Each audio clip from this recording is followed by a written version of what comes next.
Okay, I'm always talking about buying and using DAS content, and tell you the truth, that's exactly where um, a lot of ideas for making stuff like this work with content come from. Is if I'm going to make something for other people, I want it to work for myself as well. So let's get some content in here and start to introduce more of what this kit has to offer. But before I introduce you to the rest of the kit elements, I'm going to grab a really cool figure that loads up pretty quickly, so it works good for a quick example like this. Where is it? Right there. Let's drag that baby into the scene. And now, as you see, I've created this whole thing. All of the presets go around point zero. What I call point zero is 0x, 0y, and 0z. And so that it's set up so that when you load something in, it plunks right in there and will normally require very little extra from there. This one I've played with already, and I know already that if I don't lower it some, I'm going to get a little bit of shadowing going on right along this bottom edge. But because this terrain differs from this terrain slightly, I'd want to lower it down a little bit anyway. And it's a ruins. See how they made it so that it's kind of sunk into the ground. It's been here for a long time and perhaps was ignored. At least the exterior of it was not kept manicured up. But we can use this really cool ground that we already have, or we can mix the two. We can go like something like this. And the neat part about this default shader is that with a lot of these kind of default ground shaders, it'll look really nice next to it, especially once we get some additional stuff in here like I'm about to demonstrate. Let's see, what did we do with our clouds? Did we leave them on? They are on. That's good because we want that. And our replicator is turned off, but let's go back to our Cloud Dome setup camera and grab this cloud and bring it up a little bit. We want this to be kind of hazy. Okay, let's go back to our director camera, and now that we have this in here, we didn't move it around at all. All we did was see, here's where I like to just grab a piece of information. We didn't move it around. All we did was sink it into the ground a little bit. And there are plenty of objects where you don't even have to do that. You just load them in and they're ready to go. This one has a nice sized footprint. The larger the footprint of what you drag in here, the more you may have to manipulate it slightly to get it to fit just right the way you want it. But now we're going to go into Objects, Nature,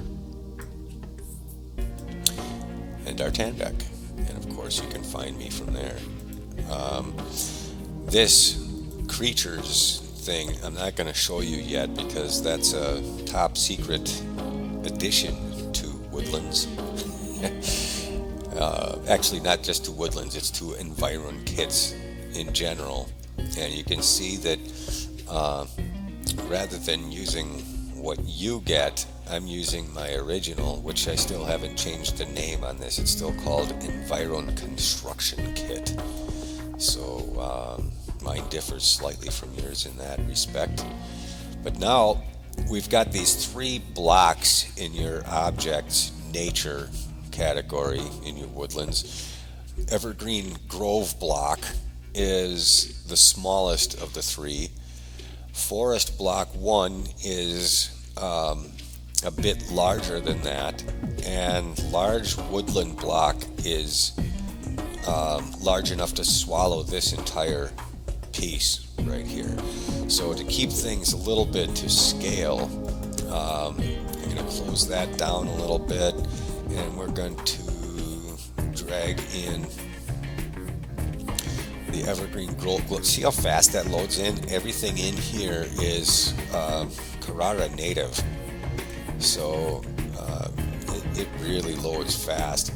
And just in case you wanted to replicate this thing onto some terrain, I made it taller than it needs to be, and that works really neat when you're making a woodlands, especially a dense forest, because you can make these all different heights, and that makes, at least around here, that's what it looks like. You get a lot of huge differences in the ground. Very little is flat around here. So this starts out flat, and then you change that by adding additional features that come with the set.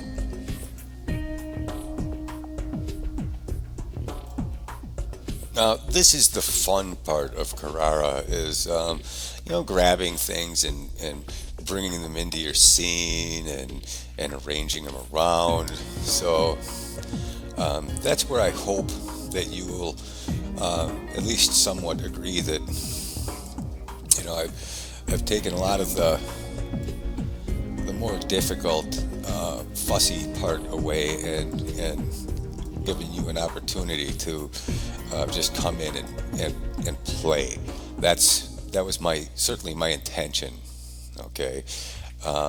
Anyway, I want to show off. I'm getting this guy out of the way because I want to show off everything in here right away. So we're bringing in and see how big that one is. The other one, we brought it in, we couldn't even see it. Now this one, a little larger, so I'm going to get myself a little more real estate with my camera here. Okay, and scroll up and around, and we're going to pull this off. I think he's so big that we're just going to have to bring him back over here. And do we want to lower him down? I don't know. He's got a lot of nice shrubbery on there. I think we might want to just leave him pretty close to where he's supposed to be, and give him a little turn like that to get some of that stuff to start creeping onto the steps there of the ruins. Oh, look at that. Look at how nice that just fits right in there. It just helps make this whole ruins just disappear right into the forested, and when we started here, we didn't have a forest. I should have done a quick render when we first dropped them in so that we could compare, but I didn't. You know what we were looking at. We were looking at a bunch of nothing. Look at this. We're looking at the bottom of a bunch of plants right now because we're underneath this large woodland block. So it's the easiest thing I can think of doing at this point is type 0. Okay, good thing I'm in my director's camera. I've certainly made the mistake of accidentally doing that while I'm using a render camera before. I'm sure I'm not alone in that. But, this terrain is actually as small as it is according to scales in Carrara. I'm sure that I've dragged that thing far enough. So anyway, let's just try and see what camera 1 does. Oh, look at that.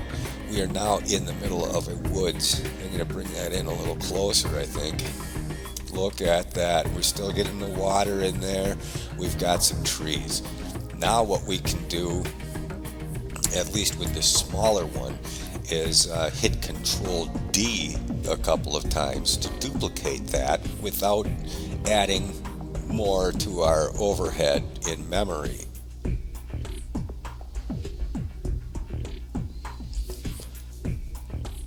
And so that really helps, especially when you're talking about something that's in the magnitude of scales of what we've got so far. We want to, at this point, start focusing on keeping our overhead low. But we have all Carrara-made objects in here. This large woodland block only has a few plants actually on it. The rest are all replicated. Let's see what's in there. Oh, there's quite a few, but actually, there's forest hardwood small. This is a duplicate, and this is a duplicate. So that's actually just one plant. And you do that within your surface replicators to determine how much of a percentage of each plant is in there. That's a good thing to go over right away while we're on this subject. I wanted a lot of the chlorotic pines. Not sure about the rest of the world, but right here, a lot of our pines are suffering from chlorosis, which makes them become a little more yellow than the rest of the pines. And it really adds a lot to the way the environment looks. And so I knew that by adding something like that in there, a lot, as well as having, they're called lifeless tree shrubs, just for lack of better term. You can the reason I call them tree shrubs is because they can be shrunk down really small to be a shrub, or they can be enlarged to make a tree. They work great either way, and you can actually even lay them sideways and let their branches stick up to make deadwood. They're really useful model right there.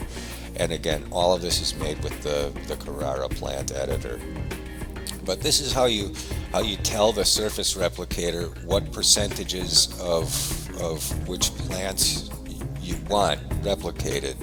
And sometimes, rather than relying on a random scale drawn off from the replicator, I'll actually take one of these duplicates and scale it. Because I know that I want a bunch of this size, and so forth. Okay, and this really adds to the fun. Okay, double check. I am in the director's camera, so I'm going to back out a little. And now is where I get to hit Control D, which is the same thing as going to edit and duplicate. Now with my new instance, and I'm dragging this, Carrara is going to remember how far I dragged it and in which directions, and now I can apply some rotation, and Carrara will remember that as well. Alright, and then now if I hit Control D again, it'll apply that same translation to that new copy. In order to grab it, I'm going to have to back out. And see, this is what I was talking about leaving your camera motions out of the undo buffer. We don't need to undo any of this stuff. We're not actually setting ourselves up for a film scene. We're building a scene, and so it's really important not to save our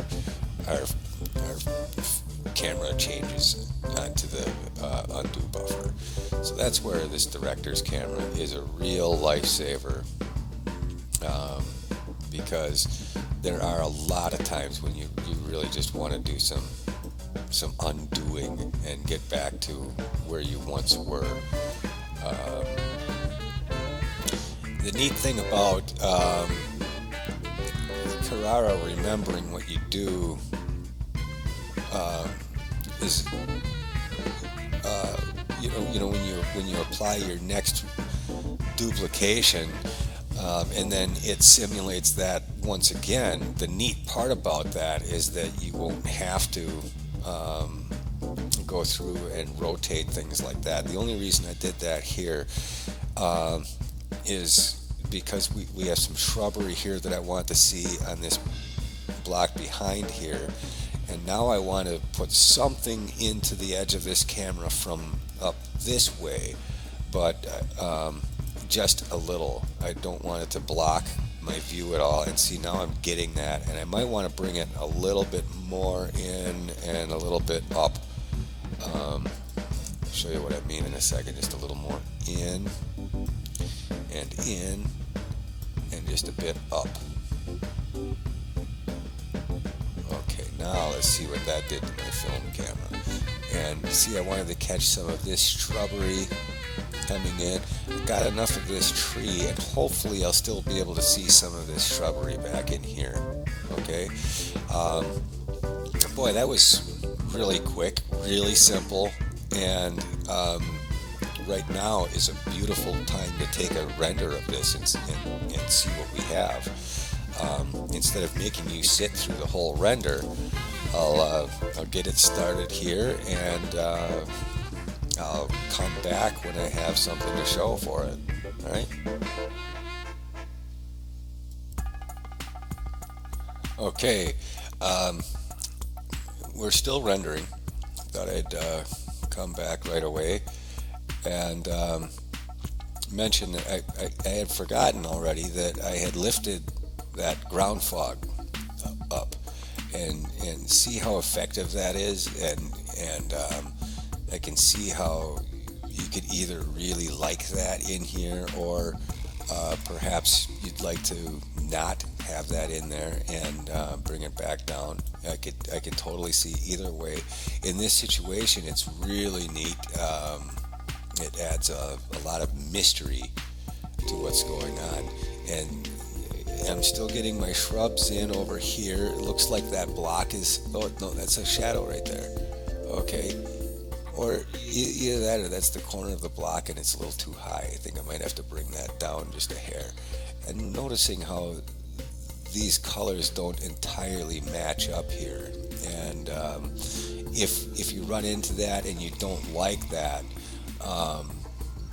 what you can do is either try to match this shader to fit this, or you could simply just open this shader up and manipulate the brightness of the color of this. We haven't even changed this shader at all. Most shaders on content, when you bring it into Carrara, it needs to be tweaked some way or form. It may still have the highlight turned up a little bit.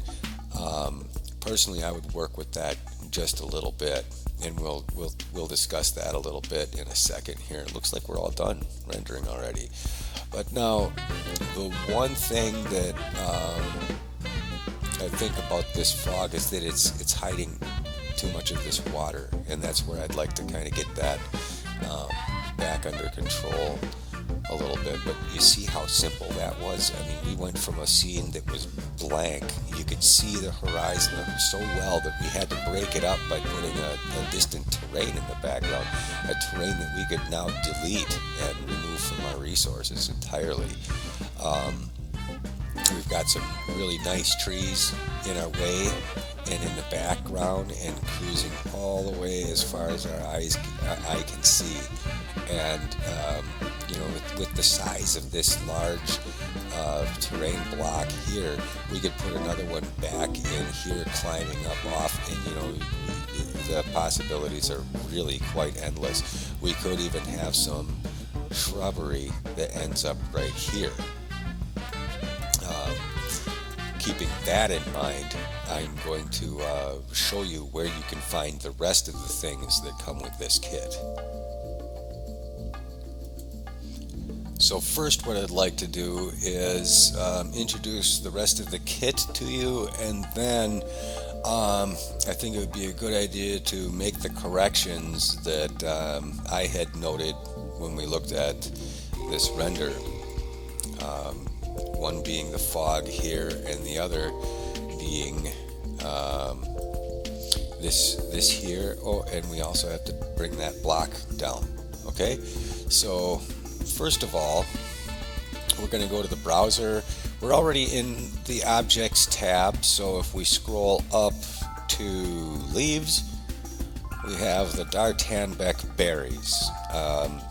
One of the preset plants that I give you includes the shrub berry red model, and I don't include a plant preset that uses the berry blue, but I'm not even going to tell you which one. One of the included blocks of terrain with plants on it does have some shrubs that mimic a wild blueberry bush, and that's in there for you to find on your own free time or not. It's a hidden resource. Okay, and in plants, basic plants, D'Artanbek, we have this variety of plants. Not all of the plants that I used on here became a preset. Some of them are individual and unique and just don't work that well as a preset. And but this gives you at least a good variety of everything that I've included in here. Okay, and let's before we start adding any of these in, let's go through a few things. First of all, I want to take forest block 1 and lower it down just a bit so that it's not separated. There, I see that I closed that off already. Okay, and while I'm at it, I'm going to see if I can bring it in just a little bit more, get a little bit more of that shrubbery to encroach on the ruins. And now, before I forget, let's go to the Cloud Dome setup cam, and we have to open up our environmental controls, clouds, and select this volumetric clouds and fog and bring it back down just a bit. Right about there, I think, is default. And we can always play with that more later if we need to.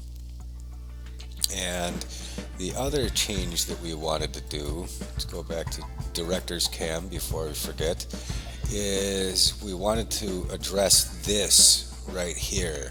And a lot of times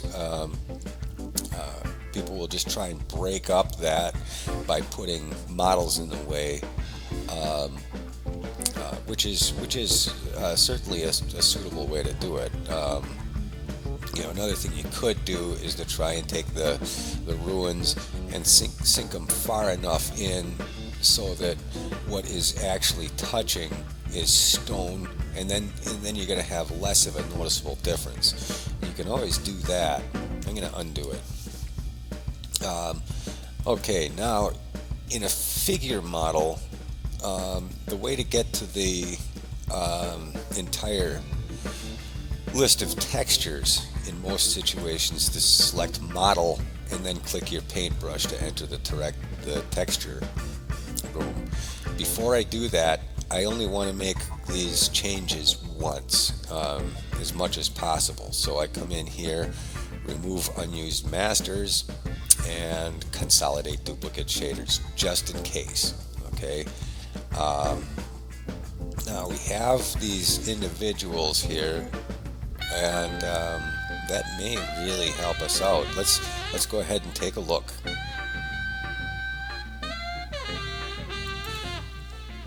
Okay, so first off, let's go into the shader room, and we don't want to create a new master. We want to edit the master. And okay, we've got a couple of bases here. Rubble, steps, temple. Okay, that stuff should be all stone. Ground. What does ground do? Oh, look at that. That looks like the surrounding ground right there. So one thing I'm going to do right off the bat, okay, I'm noticing that the highlight is looking like it's black. We want it black.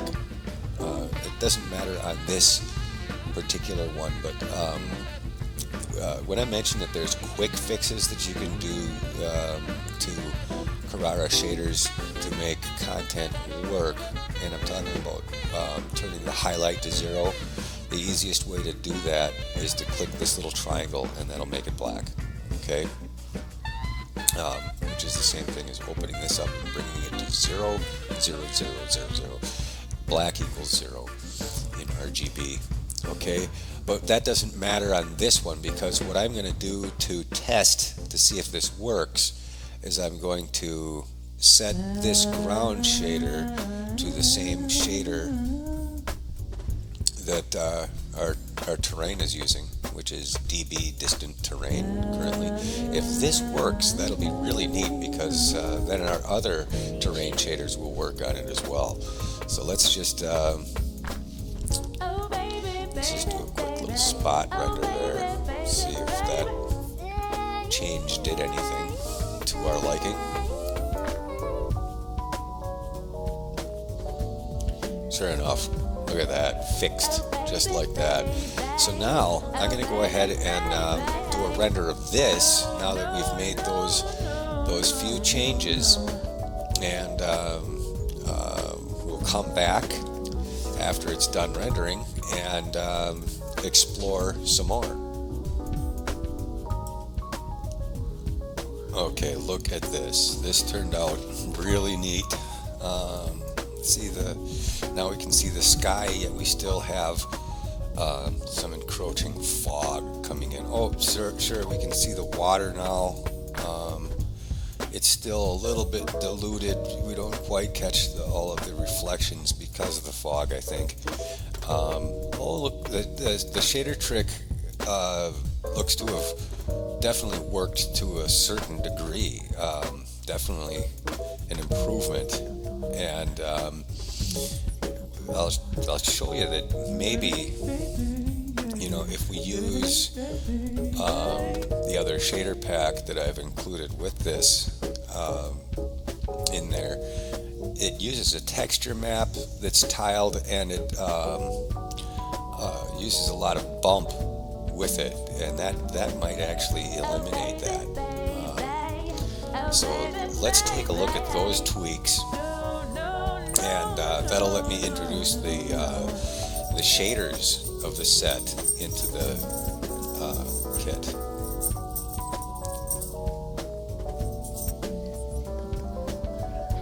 Okay, now if you don't go in and remove your unused shaders, you'll have a couple of extra shaders for this primary terrain, or any terrain actually. We can disable this, we can't see it anyway, within the shaders. But I am always in the habit of consolidating and removing unused shaders, which is a good habit, I think. So to find them, we go to the included ones. We go to Shaders, Terrain, D'Artanbeck, and here's the extra shaders that come with. Here's an extra water shader that does not have the transparency that this one has. Okay, we're going to open the Shaders tab, and we're going to drag in Forest Terrain shader and use that one. Go back to Instances, and let's go ahead and put the Forest Terrain on there, and we can do the same with this bottom thing. Let's go to Palenque Ruins, Model, go into the Texture Room, edit the master, and for ground we'll just replace that with the Forest Terrain. Okay, and that's going to give us a different appearance in this spot here. Okay, and now while we're at it, before we do another render, let's plunk a couple new plants in there. First, we're going to grab these, and we're going to Control G, which will group them, and that'll give us a little bit more real estate to work with. Okay, so now what we really want to do is you come in and add some plants, and just enough to give us an idea that we're actually arriving to this place in a dense woods. Okay, let's go ahead and get these guys into a group by hitting Control G. Okay, and let's see, where should we begin? This specimen maple is a beautiful tree. It takes a little bit longer than the others to render. However, it's I don't want this area to have any really nice trees. I want them to be struggling trees, like these competing pines. Nature has a way of propagating itself, and in dense forests, those ways are diminished. Now, see these arrows, the green and red arrows? That becomes a dotted line as it sinks below the surface. for some reason, whenever you drag plants in from the browser, it doesn't matter where you had this hot point at when you saved it, it goes to dead center bottom. So it helps to sync them in a little bit. When I put them in a replicator, I actually hit the caps lock and raise the hot point, and then hit caps lock again, and now I have a new hot point slightly higher, and that makes it so that they get sunk into the ground really good in the replicator. Okay, but I'm going to go ahead and add a couple of these real quick. Duplicate with Control D, and maybe get a different rotation going on this one. Actually, I think I'm going to leave that rotation alone, go back to this one, rotate it inward. Okay, and maybe I'll go ahead and scale them up a little bit. Okay, and that should help right there, just those two. But I'm going to go ahead and Control D this guy and get him way over here. Okay, and now I'm going to shoot a render and we'll see what we have. You know, before I render this thing, I almost forgot. In a situation like this, you can really add a lot of extra forest depth if you use these lifeless tree shrubs.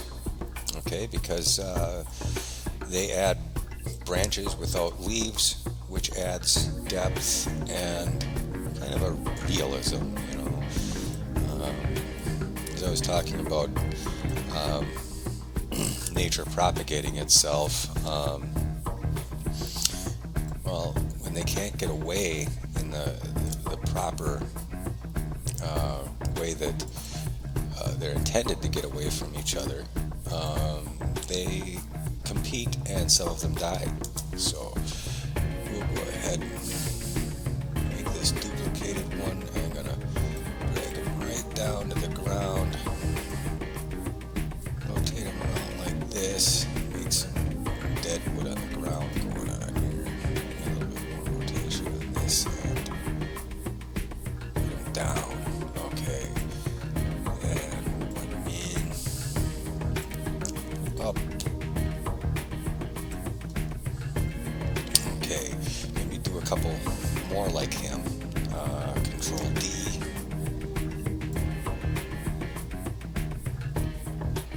Well, I didn't really want that to happen, but that's alright. Let's Control D this one then.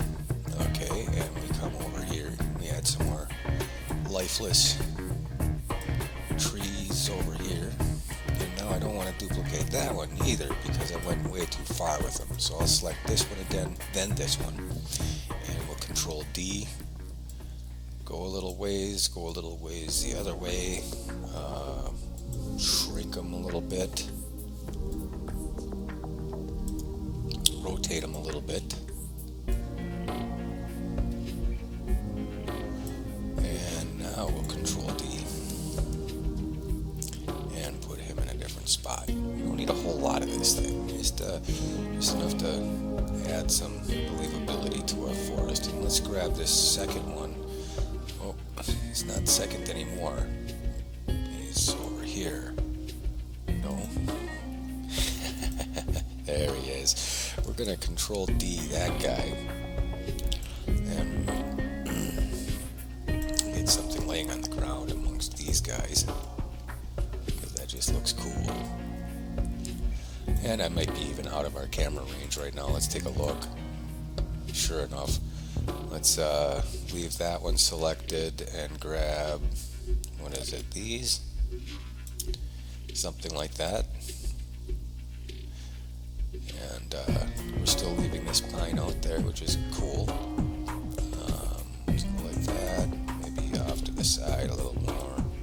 It's pretty good. It's pretty neat. Grab this one, bring him into the scene a little bit more. Now I'm going to shoot a render, and instead of having you wait for that, I'll come back when I'm done. Thanks.